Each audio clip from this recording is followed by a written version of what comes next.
و حدائق غلبا. من استم خدایی که زمین را با باریدن باران میسان گرم میکنم، ملایم میکنم، زمین را سفالت میکنم، میکپانم از سوراخ‌های اون زمین. انا همون گیاهات، انا همون گندم و نخود و جوی که شما زیر خاک کرده، من اونها را نش میزنم، بالاش میبرم. و گندم هایی که من شما زیر خاک میکنم، والله از من شما را خدا خدمتی من شما را زیادتر میکنه. خدمت و گندم خدا زیاد میکنه. او را خداست که آب میماند، او را خداست که ملامش میکند، او را خداست که زمین را میکفاند، او را خداست که فرمانش میکند که بیرون برو. من تو فقط درآب کردن و حاصل گم داشتن و کوبیدن و آسیا بردن را میدانیم و خوردن الله او را میریاند.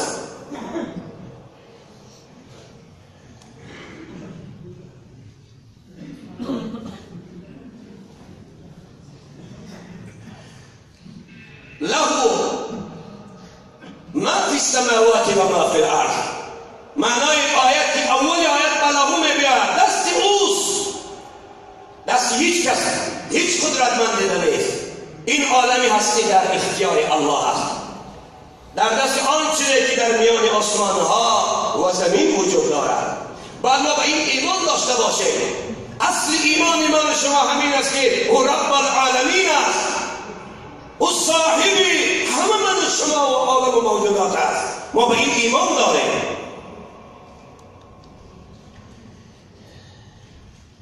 کائنات، کهکشان ها، همه بحر و آکیان و اقیانوس ها، همه ستاره و سیاره ها، آفتاب و محتاب ها که در آسمان میگردن، سیر میکنن، اینا همش ملکیت الله، در اختیار الله است. له ما فی السماوات و ما فی الارض. من ذا الذی یشفع عنده الا باذنه. او خدای با عظمت و بزرگی است که و سیاست و با هیبت و بسیار مقتدر و توانا است که در پیشگاه او هیچ کس روز قیامت زبان شفاعت کشاده نمیتواند.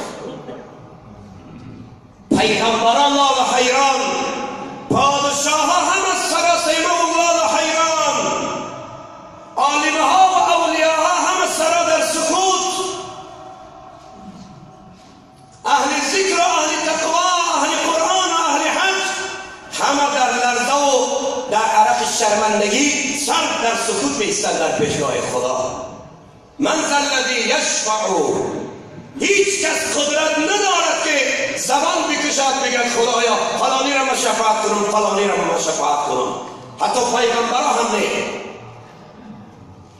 عنده نزد خدا الا باذنه، مگر به اذن پروردگار، مگر الله خودش نخواهد، مگر الله رخصت ندهد. دیگر نه اولیاء و نه انبیاء، نه پادشاه و نه وزیر، نه رئیس و نه کسی دیگر، نه ثروتمند و نه هیچ کس را از ترس و واهمه الله جل جلاله نمیتواند شفاعت کند. انه الا باذنه، مگر با رخصت پروردگار. اگر الله اجازت بدهد این در اختیار خود اوست. پیغمبران شفاعت میکنند، شهیدها شفاعت میکنند، پدرها که سردار آیله هستند خانوادگیشان شفاعت میکنند، مگر باذنه، مگر به اذن الله. استادها شاگردها را شفاعت میکنند و دوست خوب شفاعت میکند. حتی یه دوست خوب، دوستی که خدا را اطاعت و بندگی میکند، از خدا بترسد، ربش را بشناسد، الله بگد، 5 وقت نمازش را بخواند، روزه رمضان را بگیرد، مبادا یگان دوستش با مرور زمان در یگان گناه و معصیت اگر آلوده شد، در فردای قیامت از خداوند اگر بخواهد که خدایا با اذنت مرا رخصت بده تا دوستم را شفاعت کنم، الله اگر رخصت بده دوستش را شفاعت میکند. دریای رحمت خدا بسیار بزرگ است. چو دریای رحمت تلاطم کند، گناه صاحب خود را گم کند. اعوذ بالله من الشیطان الرجیم. قل یا عبادی الذین اسرفوا علی انفسهم لا تقنطوا من رحمت الله ان الله یغفر الذنوب جمیعا انه هو الغفور الرحیم. این آیات دلالت بر رحمت خدا میکند. حضرت مولای پیرمان میگوید اگر عمر گناه کردی مشو نامه تو از رحمت، تو توبه نامه را بنویس که امضا کردنش با من.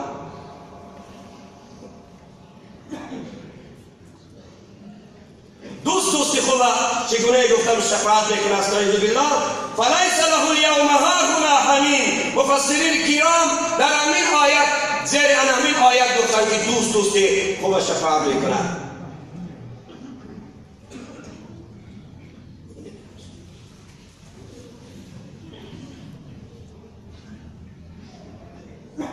بنابراین شما فرزندان عزیز و جوانان بسیار هم مسلمان و با ایمان و با تقوا در دنیا برای خودتان دوست را انتخاب بکنید.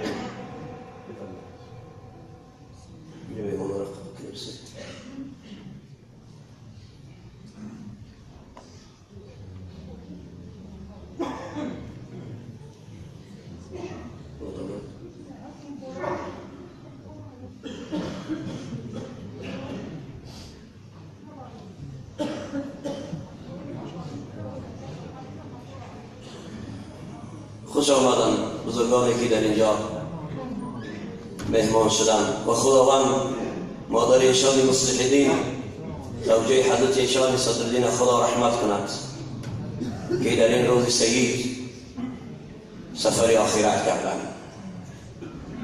بنابراین برادران عزیز، وقتی که در قیامت دوست که شفاعت میکردگی باشد، شما در این روی زمین خدا دوستی را به خود انتخاب بکنید که روز قیامت دستگیر شما باشد. نه دوست عرق نوش، نه زناگر، نه فاسق، نه کافر، نه ملحد.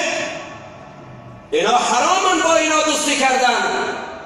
اگر شما با اینها دوستی میکنید فردای قیامت نشود که از لب دامان شما بقپند و بگن خداوندای دوستی ما بود ما را دعوت نکرد به طرف اسلام.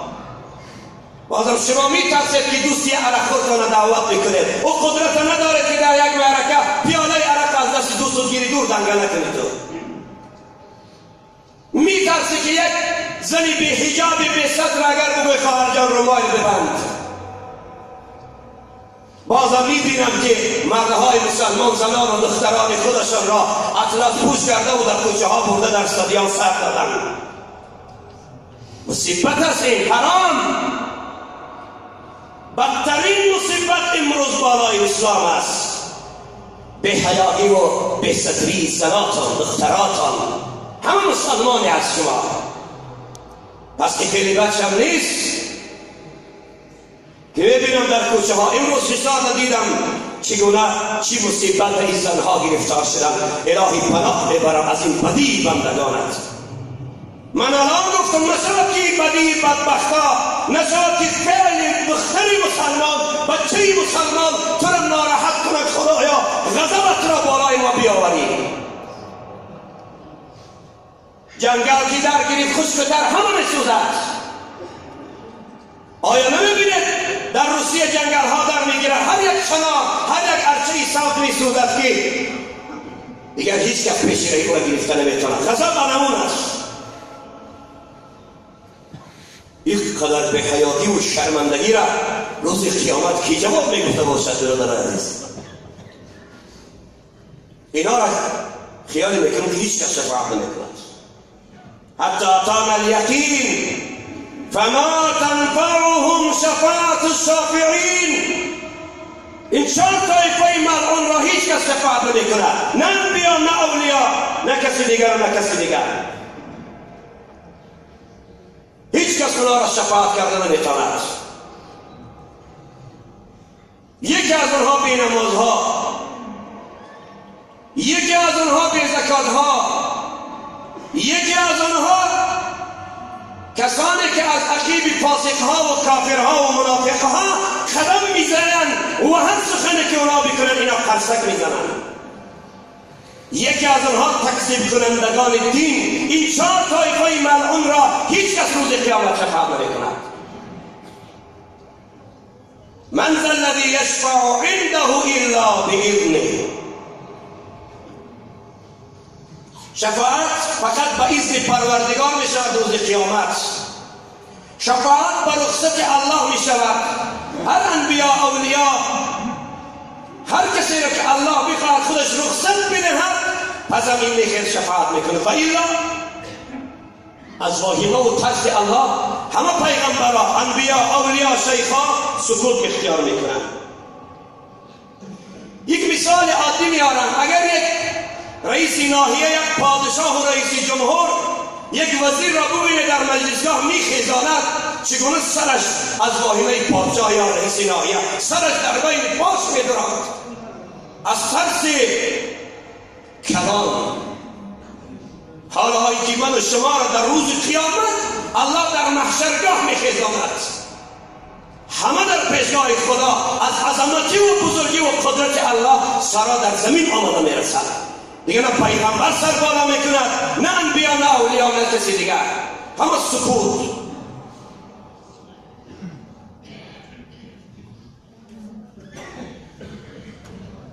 حتی که در روایت ها میخوندیم واهمه قیامت وقت همایی که مردم را زر میکند، مردم گروه گروه نزد آدم علی نبی و علیه السلام می آیند.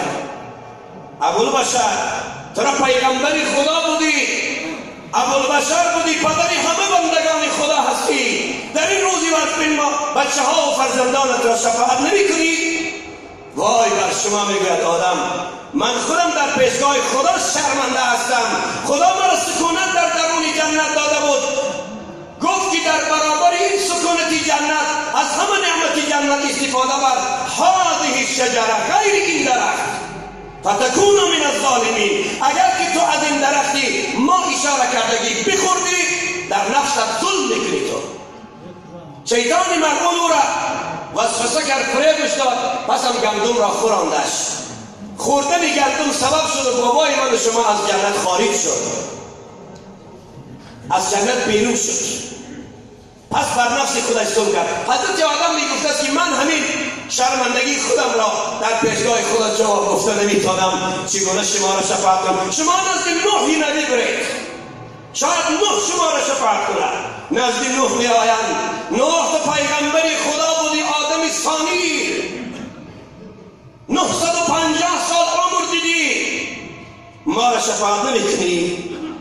نوح میگفت است اگر من شفاعت کردم میتونستم بچه خود را شفاعت میکردم، بچه خودم کافر شد به این خدای من.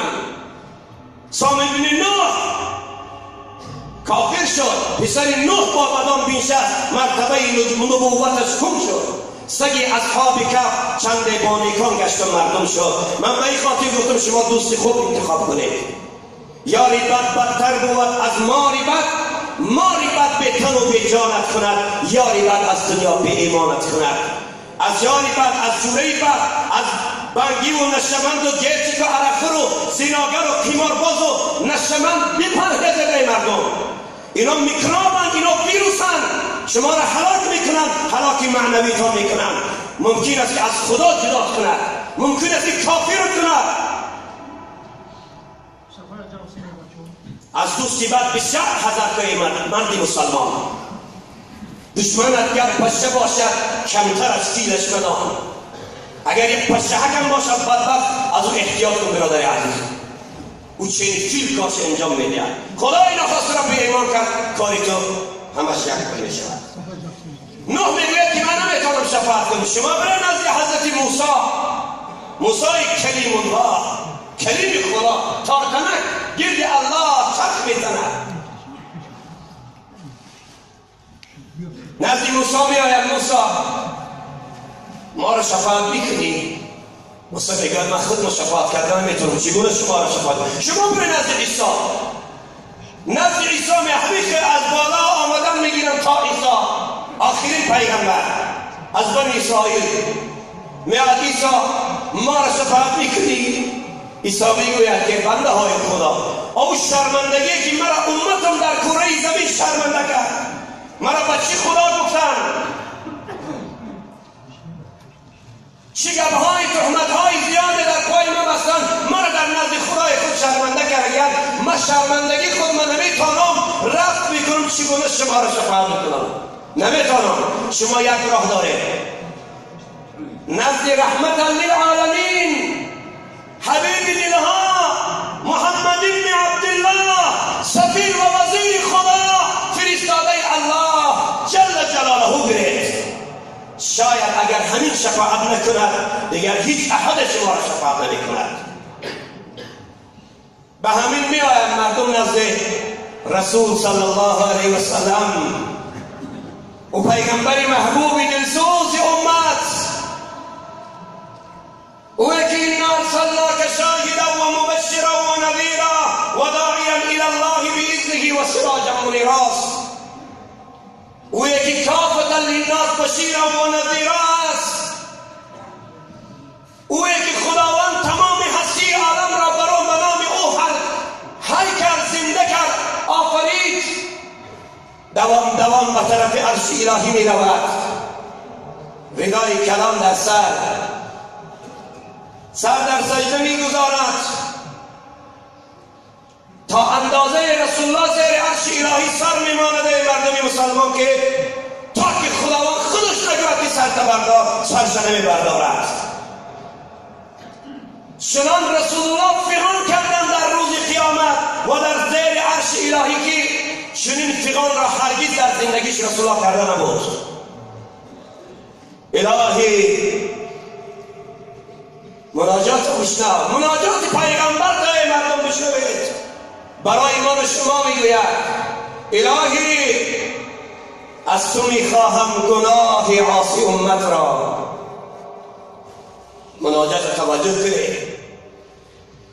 الهی از تو میخواهم گناه عاصی امت را،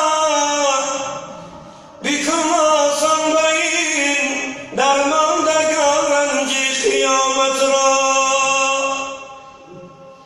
گذشتم از پدر از مادری خود از بری امت، تو هم بگذر الهی جرمی مهلی ندامت را. سیاه کردن دروی نام را از جرمی نادانی، به موج آور برای شستشو دریای رحمت را. نامه ها را سیاه کرده، نامه های اعمال به فعل بد و به گناه سیاه کرده که دیگر جای نمانده است که یک عمل خیر نوشته شود. سیاه کردیم دروی نامه را از جرم نادانی، به موج آورد برای شستشو دریای رحمت را. نبردارم سر سجده نبخشی امتان مرا، عطا کردی زی اول در دلم مهری شفاعت را. زی شفقت در دو عالم اشک رضان امتی گفتن، نباشد امتان من نخواهم عیش جنت را. این گپ گفتگی را که پروردگار فرمان میداده است، حبیب من محمد، جان من محمد صلی الله علیه وسلم سر تبردار حبیب من.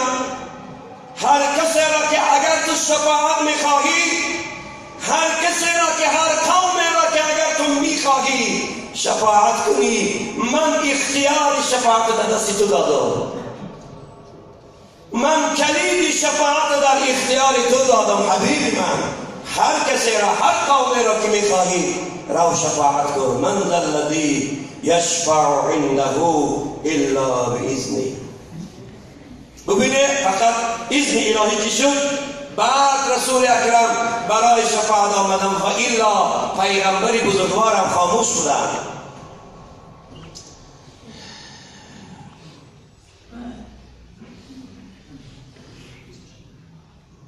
من ذا الذي يشفع عنده الا باذنه يعلم ما بين ايديهم وما خلفهم. او خدایست که میداند هر کاری که چی در پنهانی میکنه چی در آشکار میکنه، این الله میداند.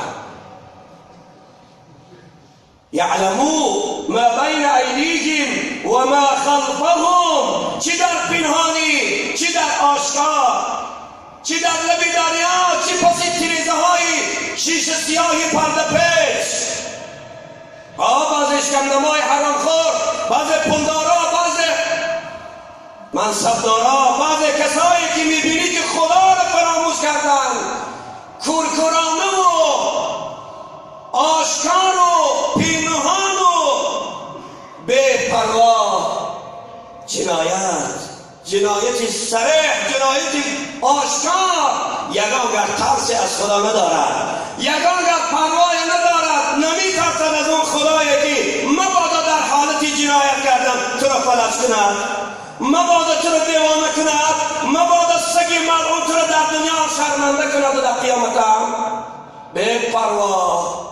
گویا خدا را میدیده باشد یا ایها الانسان ما غرک بربک الکریم، آی انسان تو را چه چیز مغرور کنی از یاد خدای کریم و مقتدر و توانا دور کردی خدا را.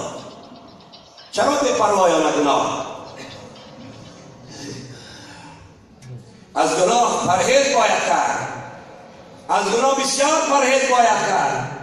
یعلم ما بین ایدیهم و ما خلفهم، این خدا به همه چیز میرسد. خدا هر لحظه عمر من و شما را حساب کرده است. ولا یحیطون بشیء من علمه الا بما شاء. و مردم هیچ چیز این مردم از علم خدا نمیدونند. حالی میگن فلانی پروفسور و فلانی اکادمیک و فلانی فلان، هیچ چیز از علم خدا این مردم نمیدانند. اوست ملا، اوست عالم، اوست حق، خونده ایم از علم او ما یک ورق. او الله عالم است، او استاد است، همان قدرت و توانای عالم در اختیاری مردم. ولا یحیطون بشیء من علمه الا بما شاء، هیچ چیز از علم خدا را نمیدانند. نه انبیا، نه اولیا، نه این دانشمندایی که در اروپا و در مملکت‌های ابد قدرت جاک میزنن که ما عالم و دانشمندیم و پروفسوریم و فلان و بسمنان، هیچی خاک نمیدانن. اینا وسع کرسیه السماوات والارض، او خدایست که علم او فراگیرنده زمین و آسمان است. مفسرین کرام میگویند همین کرسی را به چند نمود تفسیر کردند. مراد از کرسی علم خدا. بعض از مفسران میگن مراد از کرسی علم خدا. علم خدا فراگیرنده تمام عالم است. یعنی علم خدا همه چیز آسمان و زمین، تمام موجودات نظاره کرده ایست. در بالا ما گفتیم خدا نظاره کننده است. با بعض از مفسران میگن از کرسی همان مخلوقی است که کرسی نام دارد. خودش یک مخلوق عظیم است. اگر ما زمین با همه پهناییش پهن کنیم، هفت آسمان هم اگر پهن کنیم و در بری زمین بیاریم پیوند بکنیم، در پیش کرسی مثل تنگه دهتینه است که در بیابان میپرتاییم. کرسی چنان مخلوق عظیم است که اگر هفت آسمان با هم وصل کنیم و زمین با آنها پیوند بکنیم، پهن بکنیم، در نزد کرسی مانند تنگه دهتینه که در بیابان میپرتایش نمیابی، انمون قدر مساحت دارد. وسع کرسیه، انمون صاحب کرسی الله است. باز در برابر کرسی خداوند عرش گفتن مخلوق دارد. این کرسی در پیش عرش مثل انمون تنگه دهتینه که در بیابان میپرتاید، با این کرسی در پیش عرش مثل انمون از مساحتش. علم دیده، بزرگی را دیساده، حیبت دیساده، قدرت دیساده، مقتدری و مدبری را دیساده. این علمی قدرت های الله را است. خدا از این قدرت ها خالی نیست.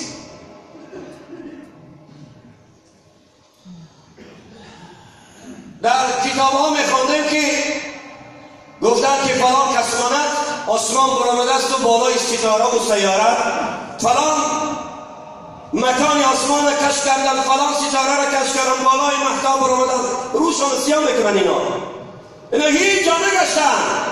او آسمان چنان پهن و پهناوره که تا امروز و تا روز قیامت در عصر 21 اگر عصر 121 شود باز هم همین خیلی دانشمندا براین چین همون ما همون تنگه رختینه را سیر میکنن با باقیمانش رو نمیتونن سیر کردن. من در کدام صحبت دیگه هم گفته بودم که در آسمان یا در زمین حال مخلوقهای خدا دارد که واللهی با همین قدر عصرهای دیگر حرکت کنند نیم شب کشف کرده نمیتونن اینا عاجز میمونن. بنابراین این کائنات این موجودات چنان وسیع و پهن است که تا امروز نمیتونن نتانستن و نمیتونن که تا روز قیامت کشفیات کنن. خب وسع کرسی السماوات والارض ولا یعود حفظهما. ببینید این جمله های نهم است. ولا یعود حفظهما، اون عرش و کرسی اون آسمان و زمین با همه عظمتی و بزرگیش در کنترل الله است، در فرمان الله، زیر اشاره های الله اون حرکت میکند. اون مهتاب، اون آفتاب، اون ستاره هایی که در آسمان موجک میزند اونا همه با اجازت با رخصت پروردگار، حتی به اصطلاح امضا کن به رخصت خدای پاک از درخت کنده نمیشود. به این ما ایمان داریم. و هو العلی العظیم، او خدایی است که عالم و بزرگوار است و با عظمت و پر اقتدار است. معنای علی عالی بزرگوار است خداوند. بله کسی در برابر او بزرگ شود؟ هیچ کس. خب معنای عظیم با عظمت پر اقتدار است. او در زمان حضرت موسی قدرت خودش خداوند خواست نشان دهد. بعد او خواست پروردگار که یک شهر بالکلی از بین میبرد، مثل این شراره و کدام زمان ما مایده بودیم از زبان تاریخ شناسان میگفتن هاییت و کدام مملکتان که تگی خواب ماندن و بر رفتن. این قدرت نمایی خدا بود. خدا اراده کرد در زمان موسی که همون قوم بالکلی از بین میبرد. جبرئیل امین فرمان داد که این قوم هلاک کن. جبرئیل امین عملیات شهر زد بالای این شهر، دید که همه خلق کافر و بیدین و مثل امروزه ما باریم زناشان به سطر و پیبند و بار در کوچه ها در درون استادیان‌ها تماشا کرده گشتند. حضرت جبرئیل آمد خواست این قوم را ویران کند. بعد گشت بالای قوم گشت، دید که در درون غار یک شیخ نشسته ذکر خدا میکرد، عبادت رب کرده ایستاده است. ویران نکرد شهر و پیش خدا را گفت الهی من میدانم که قوم این شهر هلاک شده است، لیکن یک دوستی تو در فلان غار را چنان شوق و بازه و عبادت کرده ایستاده است، نمیشود که به خاطر همون دوستون همین قوم از گناهش گذری. زیرا که من حاضر را ویران میکنم شهر، واهمه این شهر و دوستی تو را ناراحت میکنه، از عبادت میمانه، نمیشود که خاطر دوستت ببخشی. پروردگار غضبش با دهشت زیاد شد و جبرئیل من تو را میگم شهر را ویران کن، تو گشترکه در من با از این خشلاب و فضیلت میبیاری. اولین مشته که میزنی بالایش سر علمی شیخ خدا زده بزن. بعد جبرئیل فرمان دیگه و گریف آمد. او بسیار قدرت کلام دارد. جبرئیل 700 قنات دارد. یک قنات او برای از بین بردن این عالم بس از کفایه میکند. زد شهر از زیر کوه و دریا به آسمان چاش داد. از این شهر بالکلی همه هلاک شدند. بعد آمد مکان خودش. خدایا چه حکمت بود که حتی غم دوستم نخوردی، حتی که رحم بر دوست نکردی. پروردگار به جبرئیل میدانی که سبب کافر شدن این خلق آدمو شیخ بود. این شیخ اگر اختیار نمیکرد درون چخوری را، این شیخ سکوت اختیار نمیکرد، دعوت میکرد مردم از حرام و از حلال اگر میگفت این مردم کافر نمیشد، این مردم از خدا بیگانه نمیشد. بنابراین گفتم که اول مشت پای شیخ زد. ای مردم مسلمان از خدا بترسید، ای مردم از خدا بترسید، ای مردم از کریمی و از رحیمی رب استفاده بکنید. زنان و دختران و فرزندان را به بندوبار در کوچه سر نچید. کلکم راعین و کلکم مسئول عن رعیته. فردای قیامت از هر دختر و بچه جواب میگی. این پاده‌ای که خدا در خانه تو سر دادگی است، 2 تا و 3 تا و 5 تا و 10 تا بچه و دختر داری، کی جوابی نمیگوید؟ در بی‌ستریش، در حرامخوریش، در گناه و جنایتش، بینمازیش کی جواب میگوید؟ بنابراین آگاه شوید، آگاه شوید. این خانه خانه خداست، این منبر منبری پیغمبری بزرگوار است. من چیزی را آمده است باشم، من ترس خدا مجبور کرد که به شما این سخن حق را بگویم، و الا بیا بار دو بار میبینم پروا بشم میگردم من.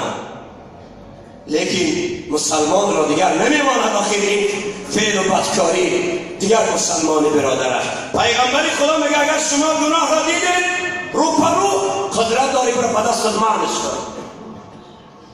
اگر این قدرت نداریم اقلا امر معروف شما بکنید. اگر به امر معروف که قدرت نداری نصیحت کرده نمیتونی، کاری که اونها کردن بد ببینید که ضعیف بودن ایمان شما را نشان میدهد. امروز بچه‌ها جنایت میکنن پیش خودمون، نه امر معروف میکنیم نه به دستمون معروف میکنیم، حتی که کاری کرده بچه تا بعد هم نمیبینی، میگویش که خالی بچه است، جوان است، خیال میکنه یا الله.